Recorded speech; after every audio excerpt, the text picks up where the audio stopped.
Da da da da da da da. I wanted to try to keep in good spirits. Anyway, here's obviously you know what that was. Here's my video review for Indiana Jones and the Dial of Destiny. So yeah, Indiana Jones 5 is finally here, and this has been a movie that has been in development. I mean, they've been developing an Indiana Jones 5 since Kingdom of the Crystal Skull came out. I think they'd always planned on doing a fifth one. It just took them a couple decades to get there. I mean, with all the stuff, Harrison Ford going back and forth on it, Steven Spielberg debating on whether or not he was going to direct it or not. At one point, Harrison, it was going to be like a prequel Indiana Jones with a different actor. For the longest time, I always heard that Chris Pratt was going to be Indiana Jones. And then I think when that changed was when he did Jurassic World, and that planned dropped out. So yeah, but finally we have a fifth Indiana Jones movie, and I assume probably the last. I mean, good God, I really hope they don't make any more, because they don't need to.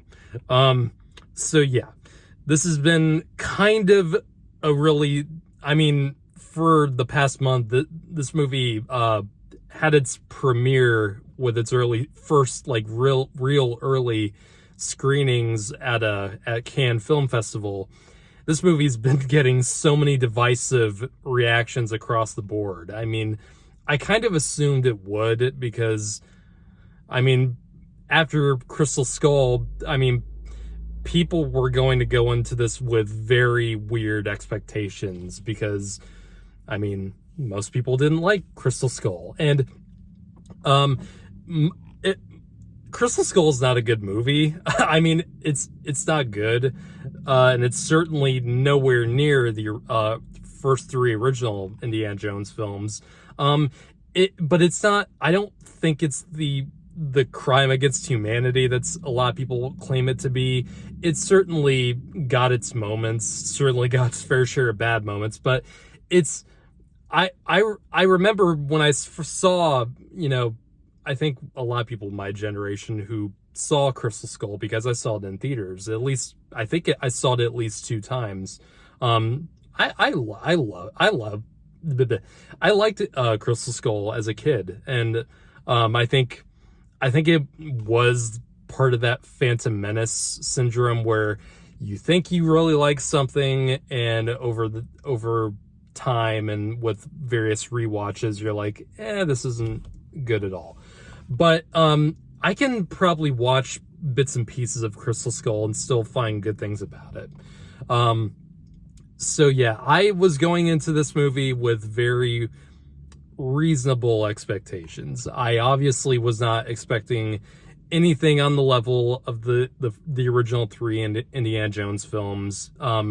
Even though, so this is the first one that Spielberg hasn't directed. This is, if you're not going to get Steven Spielberg to direct an Indiana Jones film, James Mangold is probably the second best option, because this man, James Mangold, is an incredible director. I mean, he's made some amazing movies over the past 2 decades. I think he first started out with Walk the Line with Joaquin Phoenix, great movie. Then he did 3:10 to Yuma, which is another great movie.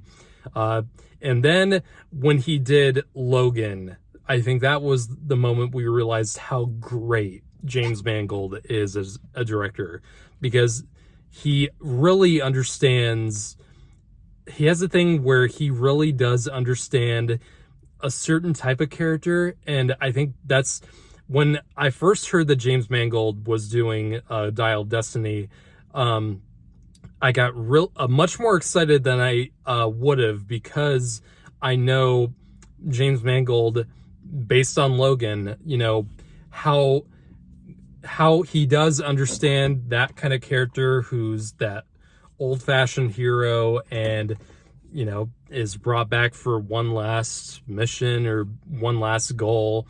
And he's very good at character studies. James Mangold is. He really is about character.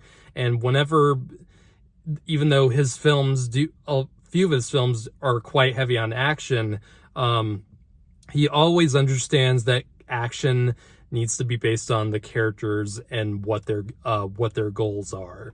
And I think that was what got me much more excited about, Dial of Destiny, than I would have, because I do think that fresh blood behind the camera, I think, would have done this film much more favors than if Steven Spielberg came back, because I do think that we probably could have gotten another Crystal Skull kind of thing if Steven Spielberg came back to do the fifth in indie movie. And I'm not saying that's what would have happened, but I think it was a good idea to get a different director behind the last indie film. And overall, I honestly really did have a fun time with Dial of Destiny. I did have a fun time. Is it great? I'm not gonna say so. I don't think it's great by any means, but I certainly don't think it's the disaster that some of the reviews I've seen are claiming it to be. I do not think that at all. Are some of the moments in this film and some of the ideas of the film kind of stupid and dumb?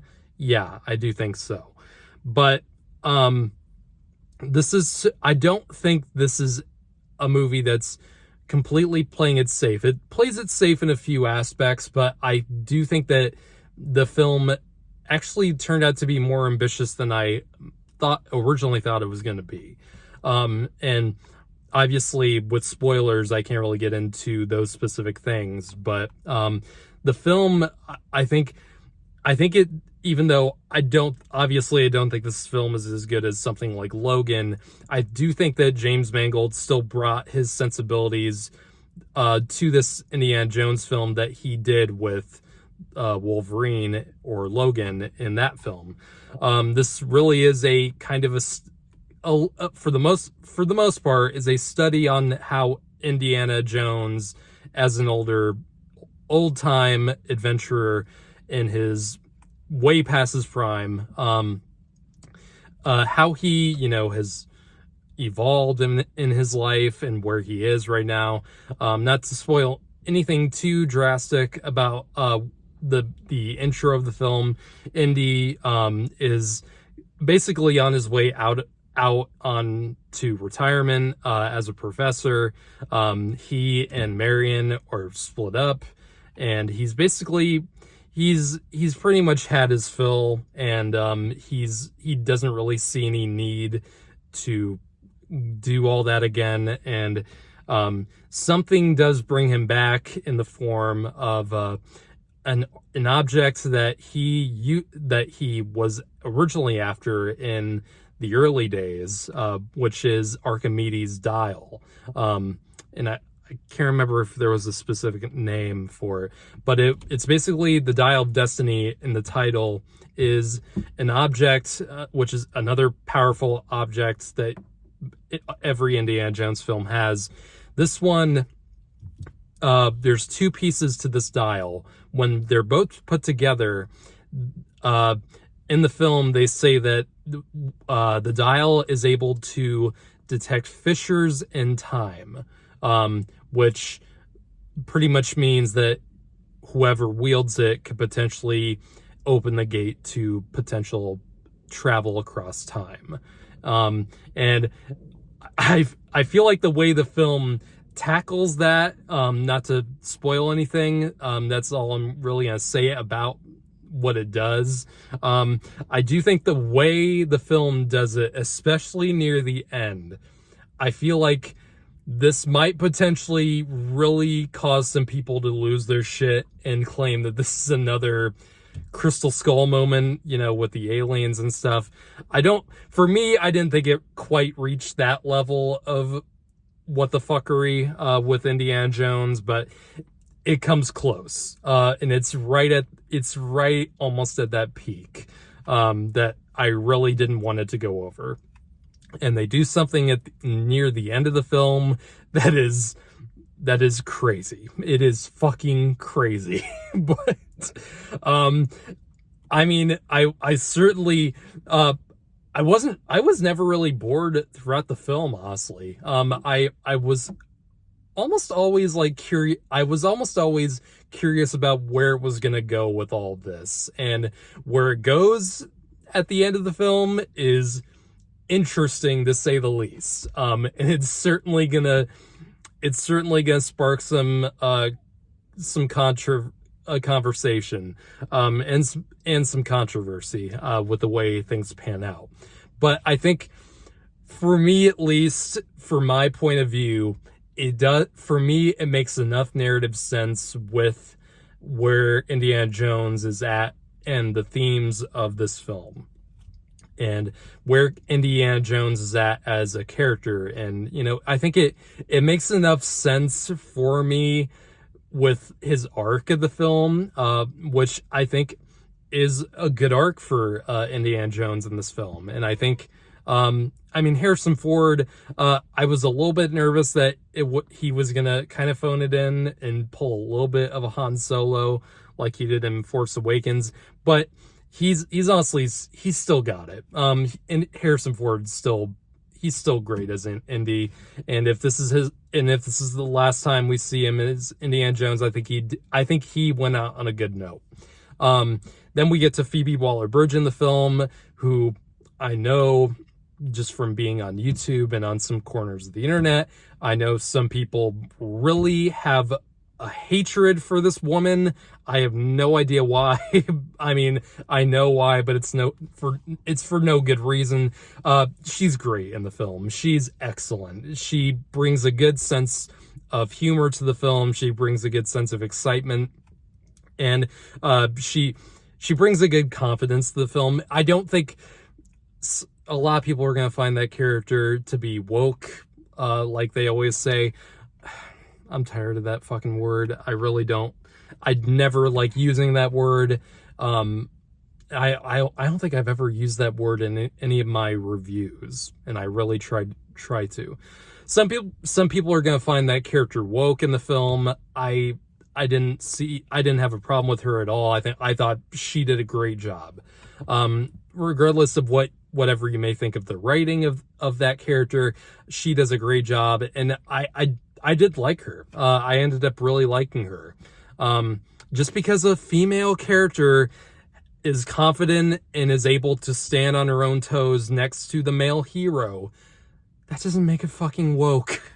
Can we stop with that, please? And I swear to God, if you guys comment on that shit, I will disable the comments for real. I'm not having any of that shit. So, fuck.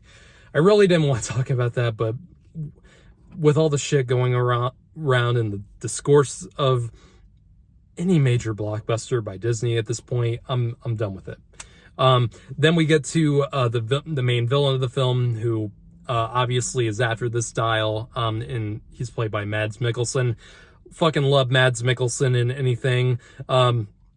A few movies I've seen with him as the villain have not used him well. Doctor Strange, I'm looking at you. I think this film utilizes him pretty well. Mads Mikkelsen is pretty much great in anything he's in. And he's great in this film as well. Some people, I don't know if I quite love what they did with eventually what his character lived up to, over the course of the film and where things ended up. But I understood what they were going for, and Mads Mikkelsen, I always love watching him. And I was worried that this film was going to rely too much on fans. A lot of people are going to be worried that this film is going to be heavy on fan service from the other movies, like most legacy sequels nowadays. And honestly, this is one of the few legacy sequels in recent memory that really doesn't rely that much on fan service. It's, for the most part, sticks to its own story, and I like that a lot. They don't, go back to, old locations that you see in the other movies. They don't have to. Yes, you do see older characters like, excuse me, you do see Sala in the film, who is excellent. I would have liked to see more of Sala in the film because I love that character. But you know what you do get with him is fun, and his intro in the film is hilarious and it's great. And also I could have used more Antonio Banderas, man. He's not in the film that long. And I love that man. I love that man so much. He can read the phone book and make it sound badass. But yeah, there's in terms of like the action scenes in the film, even though there is a lot of heavy CGI use in some of them, for the most part, the action scenes are well done. They still do quite a bit of physical stunt work, which is, for me, is at least a requirement for any Indiana Jones film. I think it's not nearly as bad as Kingdom of the Crystal Skull in that regard, in terms of like the silly CGI use. However, the de-aging on Harrison Ford in the beginning of the film, because you see in the trailers where they go back to 1939, and it's that scene where they go on the train, and Indiana Jones is younger. It still doesn't look that great, and I don't know why. I remember probably the best, for me at least, the best CGI de-aging effect that I've seen in anything, I'd say, is either Michael Douglas from Ant-Man, or both Ant-Man films, or I'd say it's like Samuel Jackson in Captain Marvel. I mean, when I saw those two movies, I was blown away by the de-aging. I was so blown away by how convincing it looked. And here, in some the scenes where he's de-aged are mostly in the dark, and it kind of hides the CGI a little bit, but it's still whenever someone like a light shines on his face, it just doesn't look convincing. I don't know if the CGI artists were rushed or something like that. It could have looked a lot better. It definitely could have looked a lot better. And yeah, so those are I'd say that's my overall thoughts on the film without spoiling anything. Is this film is better than Kingdom of the Crystal Skull. I think most people will agree on that it is better than the last indie film. It's still, obviously, nothing's gonna touch the original three indie films, but you guys can't go into these movies expecting that level of filmmaking that you got in those original three. Right? Those three films were lightning in a bottle. Like, whenever, I don't know. People have really weird expectations that either film has to be 10 out of 10, completely perfect, or it's a complete failure. And I think I saw Chris Stuckman's review on this film today, and right before I saw this film, and I didn't really. Chris Stuckman is one of the few critics on YouTube nowadays that I really do trust most, and he's not even really a critic anymore, but he's someone who most of the time shares my beliefs and shares my values in film discourse. And he said that, and he said something like that, where it's like people just have this completely two-sided thing where either something is completely perfect and has no flaws, and if the tiniest flaw enters the film, then it's a dunner, it's gone. And I've never thought of film that way. I've never wanted to look at any film that I've ever seen and just say, if a certain flaw is in the film, or if any flaws in a film, it's a complete failure. Even the best films of all time are not perfect. We can't expect movies to be completely perfect. And I feel like I mean, this has been going on for at least a decade in film discourse, where that kind of mindset has really affected how movie reviews are done, especially by like non-critics, because critics for the most part are usually okay with that, like professional critics, like the Roger Ebert level people. I'm talking like the Geeks and Gamers crowd, or any of those channels on YouTube, or any of those bloggers where a film is either 10 out of 10 or it's a 1 out of 10, and I just don't like that at all. And we can't. Top Gun Maverick was amazing, and it was absolutely amazing, and it deserved to make all that money.